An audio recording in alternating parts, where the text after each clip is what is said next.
Nada más con reverencia, hermanos, vamos a estarlo leyendo. Ustedes me van a seguir con la vista, hermanos. ¿Lo tenemos? Amén. Sí, la palabra del Señor: hubo en la tierra de Uz un varón llamado Job, y era este hombre perfecto y recto, temeroso de Dios y apartado del mal. Le nacieron 7 hijos y 3 hijas. Su hacienda era de 7,000 ovejas, 3,000 camellos, 500 yuntas de bueyes, 500 asnas y muchísimos criados. Y era aquel varón más grande que todos los orientales. E iban sus hijos y hacían banquetes en sus casas, cada uno en su día. Y enviaban a llamar a sus 3 hermanas para que comiesen y bebiesen con ellos. Gracias.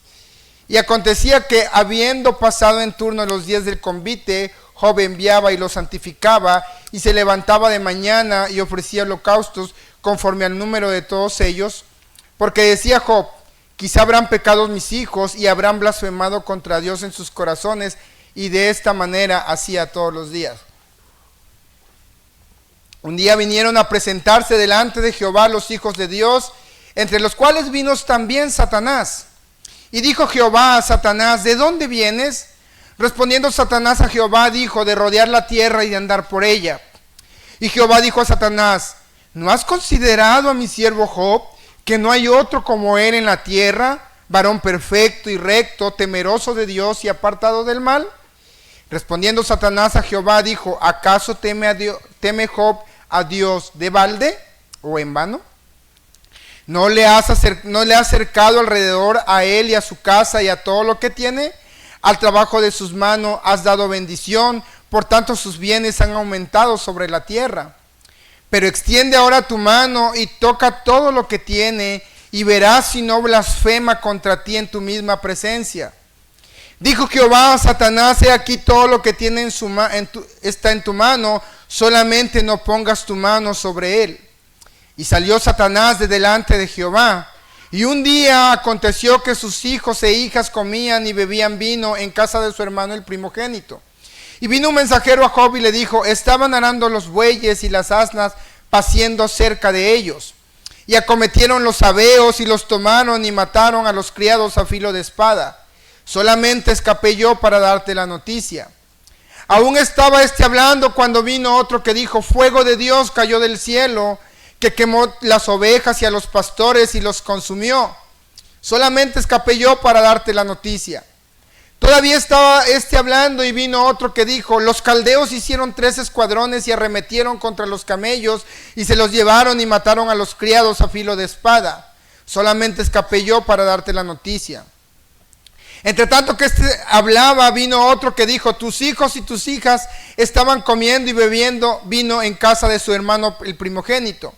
Y un gran viento vino del lado del desierto y azotó las 4 esquinas de la casa, la cual cayó sobre los jóvenes y murieron, y solamente escapé yo para darte la noticia.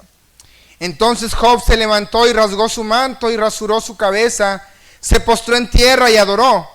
Y dijo: desnudo salí del vientre de mi madre, y desnudo volveré allá. Jehová dio y Jehová quitó, sea el nombre de Jehová bendito. En todo esto no pecó Job, ni atribuyó a Dios despropósito alguno. Qué aterradora historia, ¿no creen? Calamidad sobre calamidad. Y eso nos hace ver que la vida, hermanos, está llena de muchos problemas. A diario el ser humano se tiene que enfrentar a problemas de distintas índoles. Problemas económicos, problemas de salud, problemas emocionales, problemas en el matrimonio. Y a veces, hermano, dicen por ahí, la tragedia nunca viene sola. De repente no terminas de salir de uno, ya te metiste en otro, y de repente en otro, y te llegas a decir: pues ¿qué estoy pagando? ¿Por qué me pasa esto a mí? Y hermanos, existe algo que se le conoce como la ley de la retribución.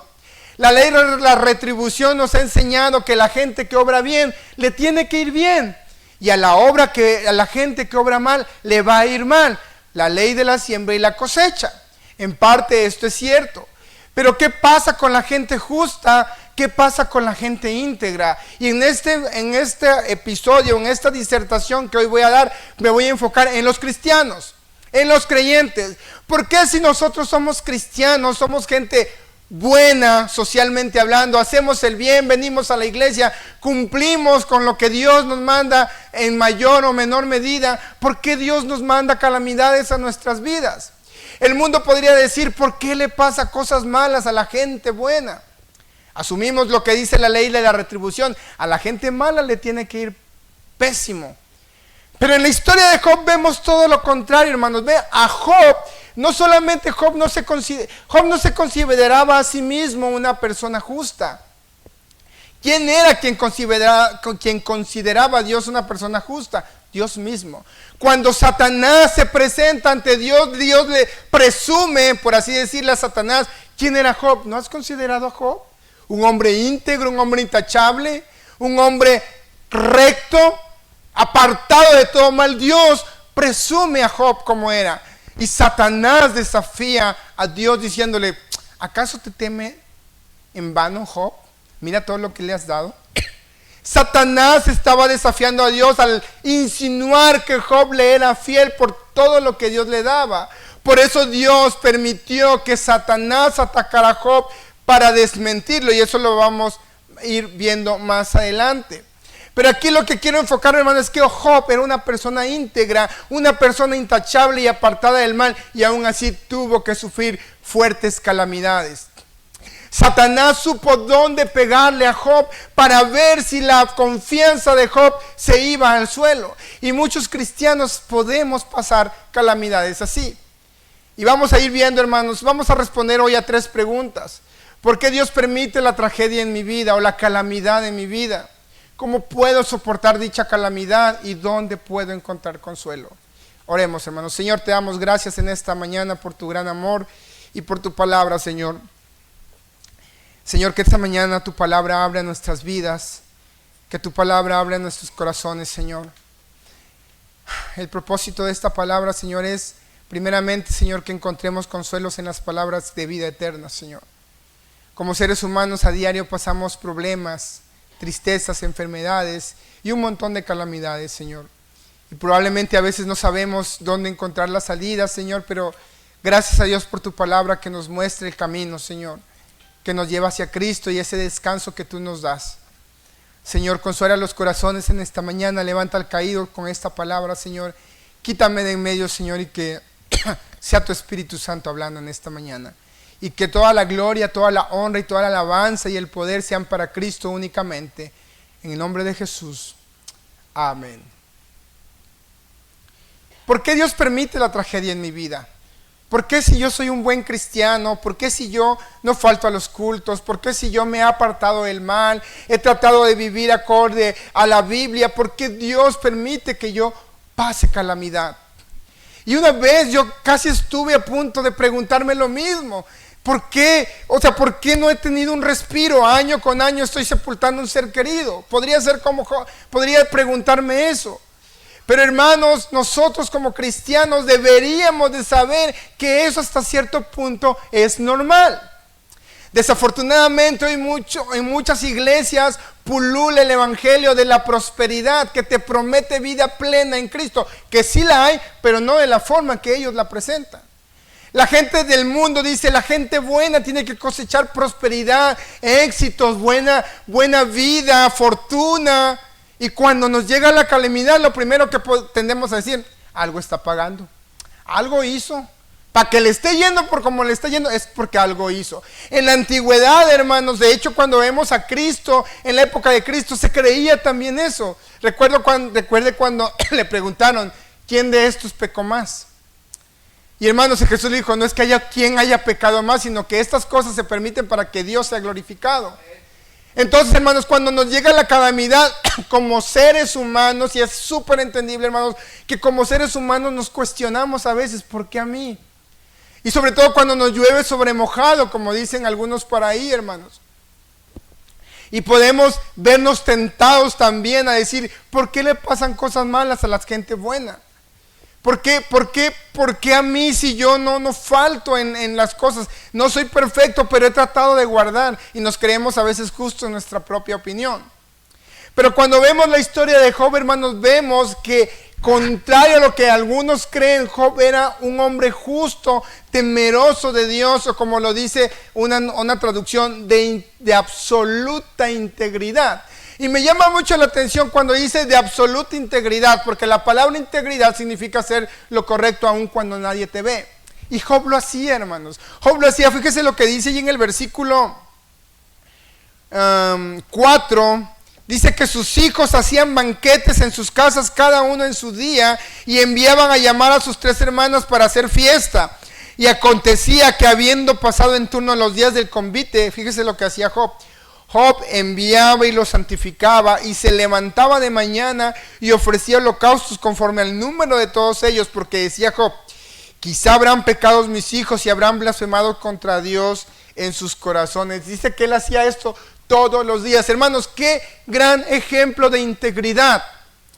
Qué gran ejemplo de integridad, que Job sabía que sus hijos podrían pecar contra Dios de una u otra manera. Entonces él se prevenía y ofrecía holocaustos por cada uno de sus hijos. En aquellos tiempos, recuerden que Cristo no había venido todavía, y el sacrificio de animales era una práctica común. Sacrificar la sangre de un cordero para ofrecer expiación por los pecados. Y Job lo hacía, hermanos. Es una prueba que Job era un hombre muy íntegro, y tan íntegro que Dios lo tenía en alta estima. Y el autor de este libro también lo describe como un hombre justo. Sin embargo, había planes para Job. A pesar de ser una persona intachable, a pesar de ser una persona íntegra, la calamidad estaba por llegar a visitarlo a su vida. Dios le dice a Satanás: ¿no has considerado a mi siervo Job, que no hay otro como él, apartado del mal? La Biblia dice, hermanos, que en 1 Juan 5:9, que el mundo está bajo el control de Satanás.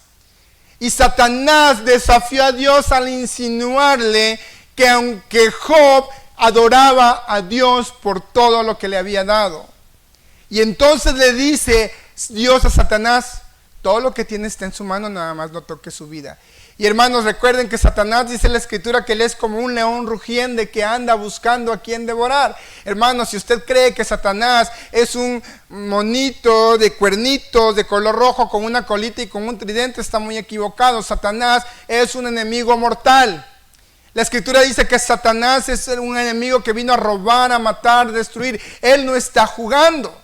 Y él le vino a dar con todo a Job, y le tocó en las partes que sabía que más le iba a doler. Y creo que si a nosotros nos tocan en esa parte, a todos nos dolería. La primera parte que Satanás atacó a Job para hacerlo caer de la gracia o de su fe: la pérdida de posesiones materiales y financieras. En el versículo del 13 al 17 vemos que los siervos empiezan a llevarles malas noticias a Job. ¿Qué crees? Acaba de caer fuego del cielo y consumió a todo tu ganado. Y no terminaba uno cuando venía el otro. ¿Qué crees? Vinieron los tales y se llevaron a todos los camellos y mataron a todos tus criados. Y luego viene otro. ¿Y sabes qué? Cayó granizo y todo tu ganado murió y se quedó en la ruina. Imagínense, hermanos, que ahorita estuviéramos aquí en la iglesia y de repente viniera algo: hermano fulano, su casa se le está quemando. Corra, y cuando llega a su casa en ruinas y ni termine de hablar, sabes que acaban de atropellar a tu hijo, está en el hospital, está de gravedad. Oye, ¿sabes qué? Pero tu esposa también le dio un infarto de la impresión. Hermano, ¿quién podría soportar algo así en un solo día? Sin embargo, Job le llovió sobre mojado en un solo día, si no es que en cuestión de minutos, pues estaba hablando y ya venía uno tras otro hasta terminar con la muerte de sus hijos. Satanás le tocó primeramente. ¿Y por qué Satanás pudo hacer eso? ¿Por qué Satanás quiso hacer eso?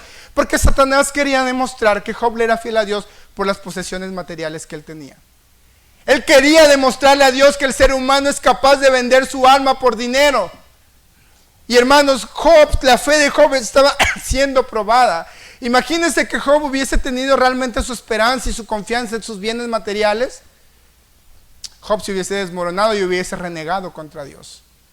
Y muchas veces, hermanos, nosotros como cristianos nos vemos tentados a hacer eso. No entendemos a veces por qué Dios permite cosas. No tengo trabajo, no tengo dinero, debo 1000 cosas, no tengo que darle de comer a mis hijos. Señor, ¿por qué a mí? ¿Por qué, Señor? Y lo primero que hacemos, hermanos, es querer darle la espalda a Dios. Como si haciendo eso nuestros problemas fueran a mejorar. Como si haciendo eso realmente nuestra vida fuera a cambiar para bien. Hermano, Jesús dijo claramente, separado de mí nada podéis hacer. Y cuando viene la calamidad a nuestra vida, hermano, lo único que está pasando es que Dios nos está probando. Nuestra fe tiene que ser pasada por el fuego, hermanos. Y a veces por un fuego que quema mucho y que duele el proceso. A Job le tocó vivir y Job no entendía, hermanos. Job era, por así decirlo, inocente de todo lo que estaba pasando. Él no tenía ni idea por qué le estaban pasando estas cosas. De hecho, si usted empieza a leer el capítulo 2, él empieza, el capítulo 3, él maldice el día en que nació.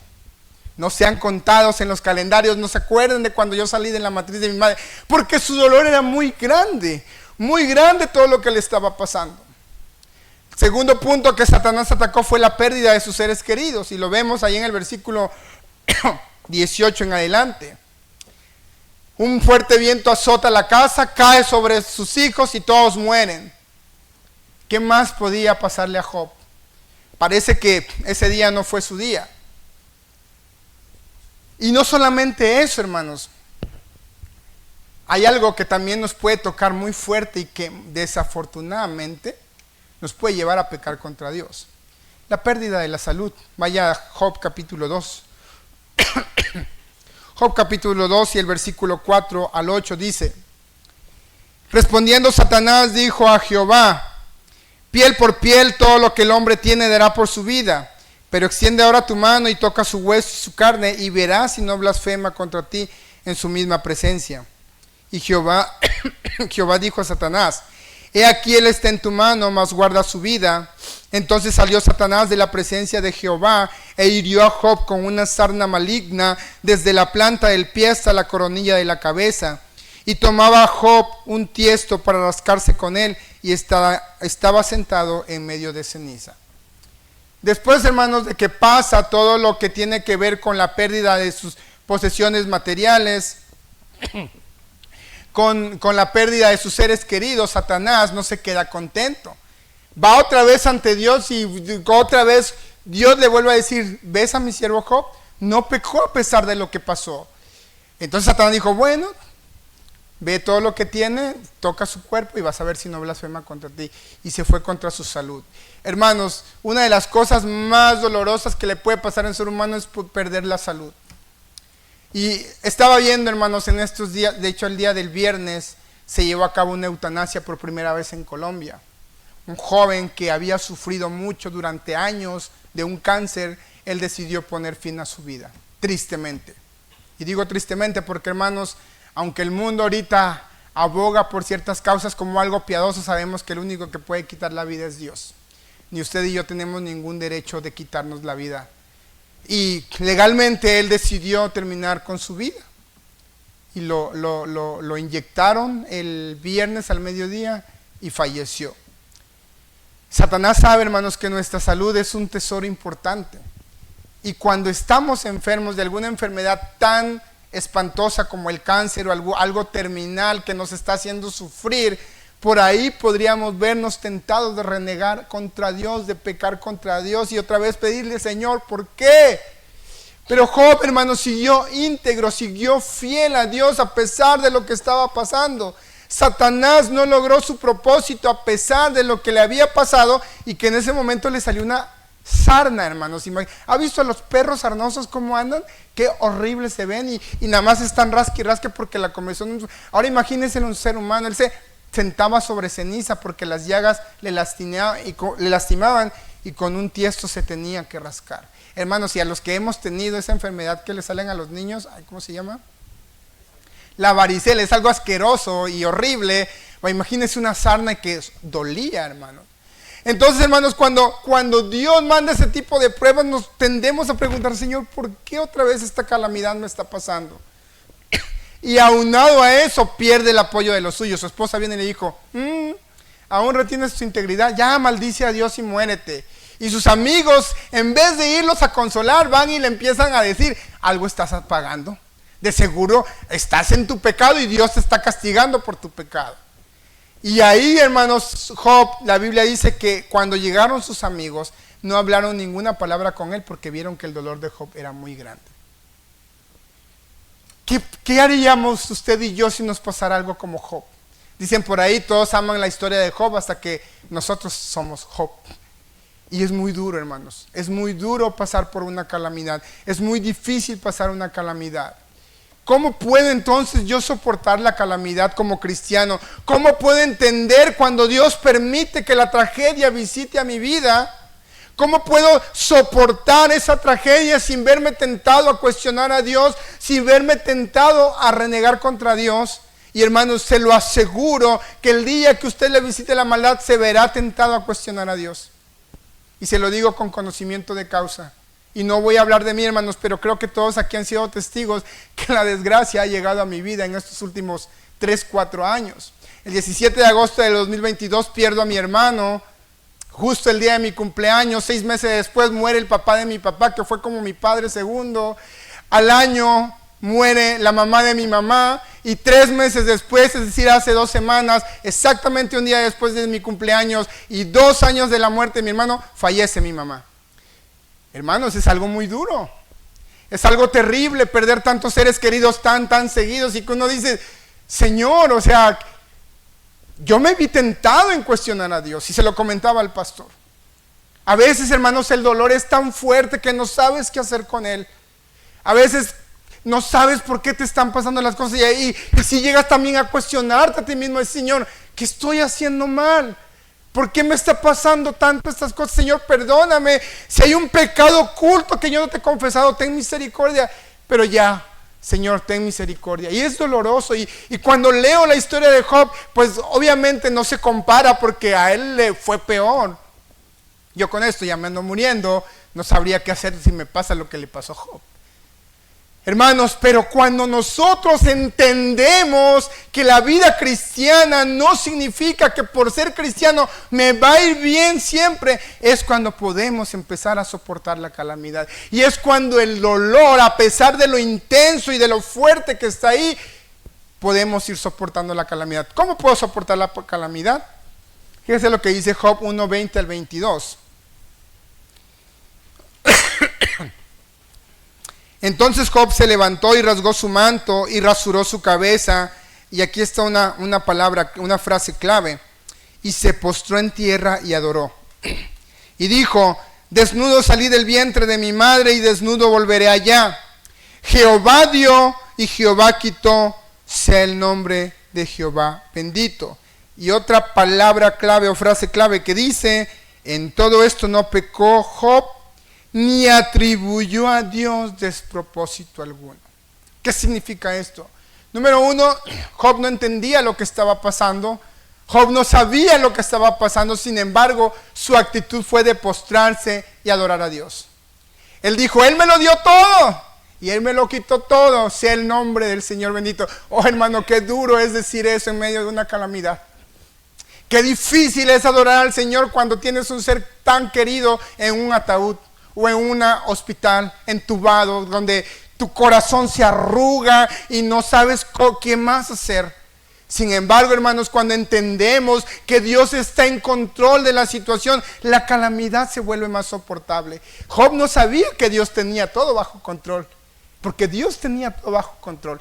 Job le dijo a Satanás, ahí está todo lo que tiene, pero no toques su vida. Ahí está su cuerpo, pero no toques su alma. Dios le permitió a Satanás hacer lo que tenía que hacer, pero sin embargo Dios siguió teniendo el control de la situación. Satanás no puede hacer nada contra los hijos de Dios si Dios no se lo permite. Y si Dios lo permite es porque Dios tiene un propósito y tiene todo bajo control. Cuando entendemos que es Dios quien tiene el control en medio de la calamidad, podemos descansar y que la calamidad sea soportable. Va a seguir doliendo, hermanos, usted va a seguir sufriendo, sin embargo, el Espíritu Santo le va a dar el poder y la fuerza para que usted pueda atravesar ese valle de lágrimas. Si Job hubiese sido rebelde, hermanos, fácilmente él pudo haberle recriminado a Dios todo lo que le pasaba. Pudo haberle culpado, reprochado y en su defecto pudo haber abandonado su fe en Dios. Muchos han hecho eso. Muchos ateos, hermanos, cuando uno platica con ateos regularmente se vuelven ateos porque Dios no les concedió algo que ellos querían. Perdieron un ser querido de cáncer, a su mamá, a su abuelita, y su dolor fue tan grande y su reproche tan grande que decidieron la espalda a Dios y negar la existencia de Dios, porque Dios no sanó a un ser querido que ellos perdieron. Sin embargo, hermanos, algo que tenemos que entender como cristianos es que de la manera en que yo puedo soportar la calamidad es confiando y descansando en la soberanía de Dios. Dios es soberano, hermanos. Dios tiene el control de la situación. Y aunque a veces no entendamos por qué pasan las cosas, hermanos, y a veces incluso no le encontramos sentido a nada de lo que estamos sufriendo y no entendemos por qué, y nos puede parecer hasta absurdo si usted quiere, pero cuando entendemos que Dios es soberano, hermanos, podemos descansar en la soberanía de Dios.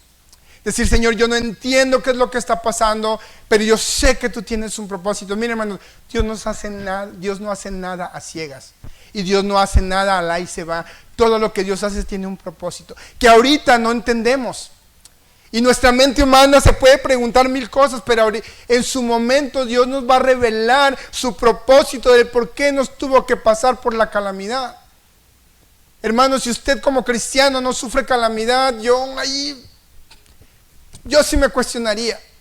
Y no es que a los cristianos nos guste sufrir y que seamos, ¿cómo le dicen a los que les gusta? ¿Masoquistas? No, hermanos, a los cristianos no nos gusta sufrir. A nadie le gusta sufrir. Todos queremos una vida cómoda, llena de salud, de prosperidad, y no está mal, es la naturaleza humana. Pero sin embargo, tenemos que entender que no siempre nuestra vida va a estar llena de éxito ni de fortuna. Va a haber, como dicen por ahí, vacas flacas y vacas gordas. Pero tenemos, hermanos, que saber entender y seguir siendo íntegros como lo hizo Job en el momento de la calamidad. Y también entender, hermanos, que la calamidad de nuestras vidas o nuestro sufrimiento no siempre es sinónimo de que estamos pagando nuestros pecados. Y ojo, estoy hablando de cristianos justos por la fe en Jesucristo. Porque si usted, hermanos, está sufriendo y está viviendo una vida de pecado, ahí sí es su culpa. Ahí sí tiene que pagar las consecuencias de sus malas decisiones. Estoy hablando de los cristianos redimidos. Cuando pasa sufrimiento no es significado que usted esté pagando algo. En Romanos capítulo 8 versículo 1 dice: ya no existe condenación para los que están en Cristo, los que viven en el Espíritu y no según la carne. Entonces, cuando usted pasa una calamidad, no piense que está pagando algo, a menos que usted esté viviendo deliberadamente en pecado. Pero si no, tiene que entender que Dios tiene un propósito. Fíjese lo que dice Santiago, hermanos, capítulo 1. Vaya Santiago, capítulo 1. Y vamos a leer versículo 2. Ay, mi Biblia no trae Santiago, hermanos. Santiago 1, versículo 2. Y fíjese lo que nos dice el Señor para poder soportar la calamidad. Hermanos míos, tened por sumo gozo cuando os halléis en diversas pruebas, sabiendo que la prueba de vuestra fe produce paciencia. El propósito, hermanos, versículo 3, versículo 4, mas tenga la paciencia su obra completa para que seáis perfectos y cabales sin que os falte cosa alguna. El propósito de las calamidades, de las pruebas en nuestra vida es precisamente para perfeccionarnos, hermanos. Y el apóstol Santiago nos dice: gócese en las tribulaciones. Y uno puede decir: ¿qué gozo puede haber en tener a mi madre en un ataúd? ¿Qué gozo puede haber en tener a mi hijo entubado en un hospital? ¿Qué gozo puede haber que a mí me salga una enfermedad en mi cuerpo? ¿Qué gozo puedo tener? Hermanos, Jesús dijo: la paz que yo doy no la da como el mundo la da. Y cuando nos aferramos a la soberanía de Dios, hermanos, créanme que es más pasajero el dolor. Y a veces es muy fácil decirlo, pero ya es bien difícil vivirlo. Pero hermanos, de verdad, por experiencia, cuando usted se aferra a la soberanía de Dios, puede descansar. No le prometo que se le va a quitar el dolor, ni que se le van a quitar las ganas de comer. O sea, sí va a sufrir, pero Dios le va a sustentar si usted se aferra a su soberanía. Las calamidades y sufrimientos que nos vienen como cristianos, hermanos, también son permitidos por Dios para glorificar su nombre, hermanos. Para desarrollar nuestra dependencia de Él, de su providencia. Muchas veces, hermanos, cuando todo va bien, también nos vemos tentados a ser soberbios y orgullosos y a olvidarnos un poco de Dios. Y cumplimos como un ritual religioso, venimos, nos persignamos y nos vamos y ya, sí, no me acuerdo. Y a veces Dios permite la calamidad para que nosotros aprendamos a depender de Él, de su provisión, de su soberanía, de su bendición. Nos recuerda, hermanos, que nuestra esperanza y nuestra finalidad no son las posesiones de esta tierra, no son lo que tenemos en este mundo, sino que hay algo mejor allá en la eternidad. Y a veces Dios permite las circunstancias para decirnos que necesitamos depender de Él. Y que debemos de depender de su voluntad. Hermanos, la voluntad de Dios, dice Romanos 12:2, que es buena, es agradable y es perfecta. Y Job lo entendió más adelante, cuando Dios por fin le reveló su gloria y le reveló el propósito que Dios tenía para con Job. Y él entendió, hermanos, y vamos a leer las frases que Job dijo más adelante.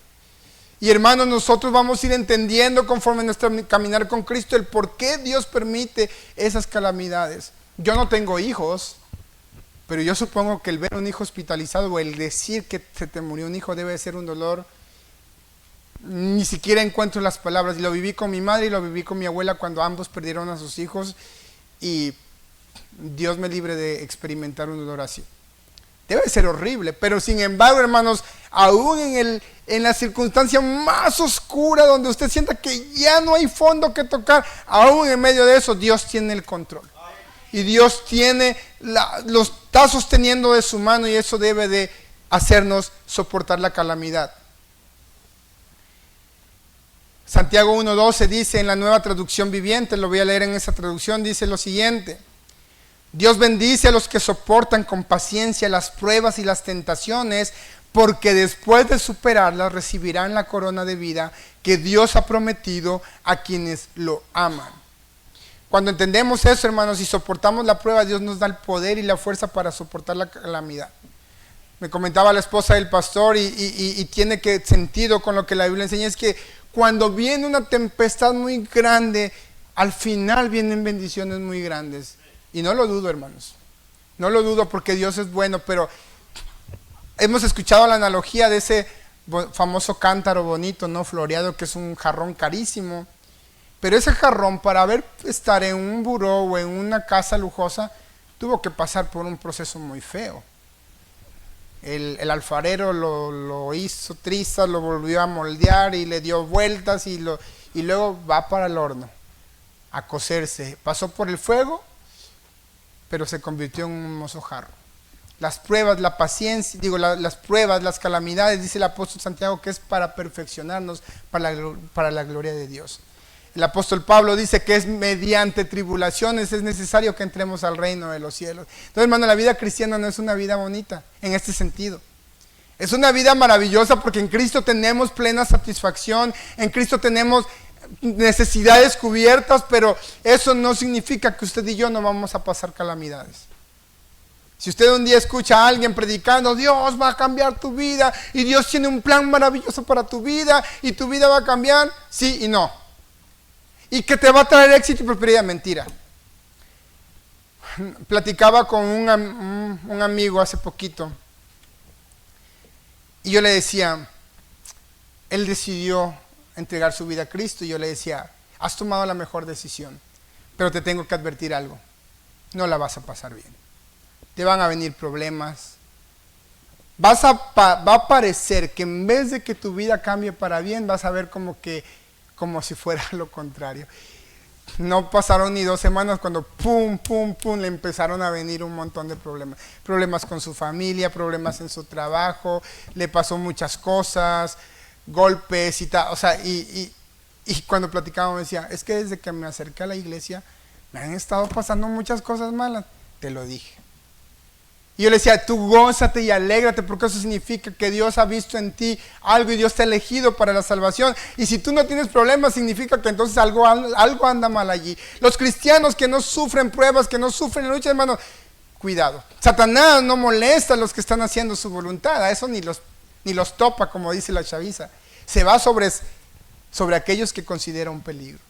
Entonces, por eso dice el apóstol Pablo, tened por sumo gozo cuando paséis por diversas pruebas. Porque aparte el nombre del Señor es glorificado, tu paciencia es perfeccionada y aprendas a depender de la voluntad de Dios. Ahora bien, ¿dónde encontrar consuelos durante las calamidades o en medio de las calamidades? La respuesta es bien sencilla, hermanos, bien sencilla. Descansen las promesas de Dios. Así de siempre. ¿Pero cuáles promesas? Fíjese lo que dice Job en el capítulo 19, versículo 25 al 27. Job, hermanos, aunque estaba pasando una gran calamidad, logró entender que había una promesa de Dios para él y que aunque él no entendía, había una promesa que Dios más temprano que tarde iba a cumplir. Dice Job 19, 25 al 27 en la Reina Valera 60. Yo sé que mi Redentor vive y al fin se levantará sobre el polvo y después de deshecha esta mi piel, en mi carne he de ver a Dios, al cual veré por mí mismo, mis ojos lo verán y no otro, aunque mi corazón desfallece dentro de mí. Chéquese la frase que dijo.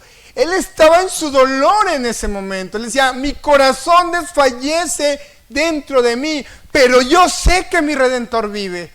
Yo sé que Él se levantará sobre el polvo. Y aunque ahorita mi piel está deshecha a causa de esta sarna, aunque mi piel está deshecha por esta enfermedad que tengo, yo voy a ver a mi Redentor en esta carne. Él descansó en la promesa de su Salvador, del Señor. Y cuando nosotros nos aferramos a esas promesas, podemos descansar. Aunque nuestro corazón esté desfallecido, hermanos. Mi corazón está destrozado por la pérdida de tantos seres queridos, pero descanso en que un día, hermanos, dice la palabra de Dios, bienaventurado y santo el que tiene parte en la primera resurrección. En esa promesa que Pablo dice que cuando Cristo regrese, los muertos en Cristo resucitarán primero y después nosotros los que vivimos seremos arrebatados juntamente con ellos y nos encontraremos en el aire con el Señor. ¡Qué promesa tan maravillosa! Entonces mi corazón está destrozado, pero descanso en esa promesa. Job decía, mi corazón está desfallecido, mi carne está deshecha, pero yo he de ver al Señor. Yo sé que mi Redentor vive. Comprender que Dios es soberano y que Él tiene el control de la situación, por muy negra que la circunstancia parezca, nos ayuda a soportar la calamidad. Descansar en la promesa de Dios nos da consuelo, hermano. De verdad que nos da consuelo. Hebreos 11, 17 al 19 nos pone un ejemplo de lo que es descansar en las promesas de Dios. Si usted se va al relato de Génesis, hermanos, vemos a Abraham que se le prometió ser padre de multitudes y que tuvo un hijo muy anciano. Y de repente viene Dios y le dice, ¿sabes qué? Necesito que me entregues en sacrificio a Isaac, tu único hijo. La Biblia no da detalles de lo que Abraham sintió en ese momento, pero era su único hijo, su heredero, imagínense, se lo pidieron para sacrificio. Es muy probable que le haya dolido. Tampoco entendía a lo mejor, pero fíjese lo que nos dice Hebreos 11, 17 al 19. Lo que llevó a Abraham a obedecer, y no solo a obedecer, sino a descansar. Chéquese lo que dice, fue por la fe que Abraham ofreció a Isaac en sacrificio cuando Dios lo puso a prueba. Abraham, quien había recibido las promesas de Dios, estuvo dispuesto a sacrificar a su hijo, único hijo, Isaac. Aun cuando Dios le había dicho, en Isaac te será descendencia. Abraham llegó a la conclusión de que si Isaac moría, Dios tenía el poder para volverlo a la vida. Y en cierto sentido, Abraham recibió de vuelta a su hijo de entre los muertos. Abraham sabía que Dios lo podía resucitar y él descansó en esa promesa. Él dijo, yo no sé lo que vaya a pasar, pero si Dios me prometió esto, yo sé que lo va a cumplir. Aunque yo entierre a mi hijo, sé que lo puede levantar de ese lugar. Y eso le llevó a Abraham a ser obediente al llamamiento de Dios. Y nosotros, hermanos, creo que es tiempo que también empecemos a tomar en serio las promesas que Dios nos ha dado. Principalmente circunstancias adversas, que es cuando nuestra humanidad se ve muy vulnerable, que es cuando nuestra humanidad se ve quebrantada. Es ahí, hermanos, donde debemos aferrarnos a las promesas de Dios. Y aunque no lo entendamos, hermanos, no importa, no estamos obligados a entender lo que Dios quiera hacer con nosotros. Él es soberano, pero aferrémonos a las promesas de Dios y usted descansará en Él. El apóstol Pablo, hermanos, y eso es lo que a mí también me da mucho consuelo, sobre todo cuando vienen los achaques de la salud, ¿no? Los achaques del cuarentón ya. Pero Romanos 8:18 nos dice algo tan bonito, hermanos. Fíjense lo que dice, lo voy a leer en la Nueva Traducción Viviente. Romanos 8:18 dice lo siguiente: sin embargo, lo que ahora sufrimos no es nada comparado con la gloria que Él nos revelará más adelante. Luego dice, y los creyentes también gemimos, versículo 19, 20. Y los creyentes también gemimos, aunque tenemos al Espíritu Santo en nosotros como una muestra anticipada de la gloria futura. Porque anhelamos que nuestro cuerpo sea liberado del pecado y el sufrimiento. Nosotros también deseamos con una esperanza ferviente que llegue el día en que Dios nos dé todos nuestros derechos como sus hijos adoptivos, incluido el nuevo cuerpo que nos prometió. Recibimos esa esperanza cuando fuimos salvos. Si uno ya tiene algo, no necesita esperarlo. Pero si deseamos algo que todavía no tenemos, debemos de esperar con paciencia y confianza. Qué maravillosa promesa, hermano. Dice, los sufrimientos que estamos pasando ahorita no se comparan con la gloria venidera, con la gloria que Él nos tiene más adelante. Por eso Pablo decía, si se deshiciera esta morada terrestre, tenemos una casa no hecha de manos eterna en los cielos. Y el día, hermanos, que usted entienda y se aferre a las promesas, cuando pase por la calamidad, podrá encontrar descanso en Dios. Es muy común que cuando alguien pierde un ser querido, pasa por una lamentable situación, vamos, descanse en Dios, hermano. Dios le va a dar consuelo. Hermanos, es bien fácil decir esas palabras, pero ¿qué pasa cuando ya nosotros somos los que estamos en esa circunstancia? ¿Seremos capaces de aplicar ese consejo que le dimos a cierta persona en alguna situación a nosotros mismos cuando estamos pasándola? Es muy difícil, pero si usted, hermanos, descansa en la soberanía de Dios, usted podrá descansar y encontrar consuelo en la peor situación de su vida. Por último, hermanos, lleve sus afanes a Dios en oración. Esto es importantísimo, hermanos, importantísimo. En los primeros 3 días después de sepultar a mi mamá la semana pasada, estuve 3 días encerrado, hermano. Me quise victimizar o quise que la depresión se convirtiera en mi Dios. 3 días encerrado todo el día y toda la noche. Solamente me levantaba porque ya mi estómago rugía. Era un desánimo terrible. Pero tengo que confesar que durante estos 3 días que estuve así, ni siquiera me daban ánimos de orar y no oraba. Y fue cuando dije, esto no puede estar pasando. Porque entonces, ¿de qué manera voy a recibir ese consuelo que yo necesito en este momento y que ningún ser humano me lo puede dar? Filipenses 4, 6, 7 dice lo siguiente. Chéquese lo que dice Filipenses 4, 6, 7. Por nada estéis afanosos, sino sean conocidas vuestras peticiones delante de Dios en toda oración y ruego con acción de gracias. Y la paz de Dios, que sobrepasa todo entendimiento, guardará vuestros corazones y vuestros pensamientos en Cristo Jesús. Yo me afané en ese momento, hermano. Mire, el encerrarte en tu dolor no está mal, pero está mal cuando te afanas en él. Porque hacer eso es afanarse, hermanos. Afanarse no solamente estar ocupado trabajando. Yo estoy ocupado poniendo atención en mi dolor, en mi pérdida, pero dejé a un lado las cosas de Dios. El apóstol Pablo dijo, no se afanen por nada, sino que lleven todo a Dios en oración. Y entonces la paz de Dios, que sobrepasa todo entendimiento, guardará vuestros corazones en Cristo Jesús. Hermano, de nada sirve aferrarse a las promesas de Dios, aferrarse a lo que dice la Escritura, si no llevamos nuestros afanes a Dios en oración. Necesitamos estar en comunicación con Dios. Cuando ya uno está en comunión con Dios, como que todo empieza a fluir, hermanos, por arte de magia, como dicen por ahí, para darle un entendimiento mejor. Y cuando usted esté pasando por calamidad, humíllese a Dios. No sea soberbio y no se crea más inteligente que Dios. Vayamos a 1 de Pedro 5, hermanos. 1 de Pedro 5, y con eso estamos concluyendo la pequeña disertación de este día.